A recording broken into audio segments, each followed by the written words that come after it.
Hi, my name is Jared Menzel. A lot of events have sculpted my life, but the most life-changing experience have either impacted me mentally, physically, or both. Working out has impacted myself both mentally and physically. I struggled with body image and self-esteem during high school because I was relatively skinny.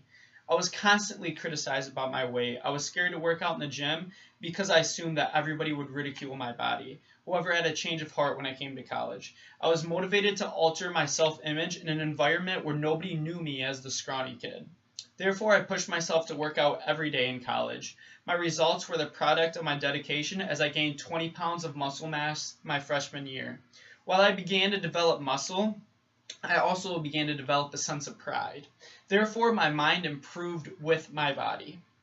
Young Life improved my mental awareness, therefore it impacted me mentally. Young Life is a Christian-based organization and promotes unity and devotion to God. However, my Young Life group was less focused on God and more centered around strengthening relationships in high school. A teacher at Kennewick Hills, Spencer Vanderhyde, approached a few kids at Kennewick and asked if they would be interested in Young Life. The kids expressed interest and Young Life was brought to Kennewick. The first meeting consisted of solely a dozen kids, but it has now expanded to almost 200 kids. The dynamics of Young Life are as follows: express yourself freely and keep an open mind.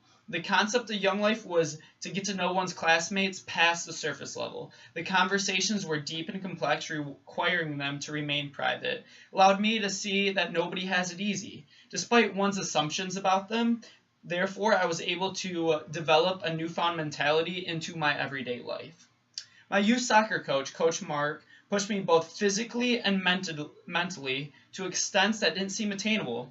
In fact, Coach Mark wasn't even our coach. He lost his coaching license when he punched a prosecuting attorney in the face and broke his nose. Therefore, he had assumed the title of trainer. If we showed up to practice late, then we had to run a mile in under 6 minutes. If we lost a game, then we had to run a mile with a player on our back. When we were juggling a soccer ball, we had to run a lap for every time the ball touched the ground.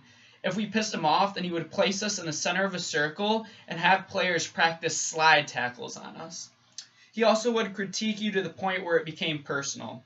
He told one player that he would give him the gun to kill himself. He also would gain satisfaction out of seeing a player in pain.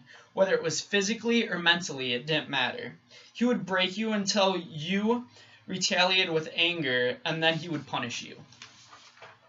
Despite how horrid he seems, he was the best trainer I've ever had. We made it to the state cup that year and only lost in the championship game. He almost pushed me towards quitting soccer because I didn't want to continue to receive his criticism. However, I decided to train harder and become more assertive.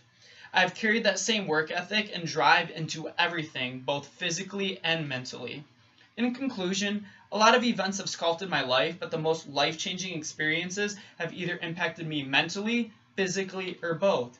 Working out impacted me both mentally and physically by improving my self-image along with my body. Young Life impacted me by granting a new perspective on individuals. Lastly, Coach Mark instilled a work ethic and drive that I have adopted into my everyday life. I implore everyone to dissect the major milestones in their lives and identify what made those moments so special. I also challenge you to take the bad memories along with the good ones and find a salvageable lesson in all of them. Thank you.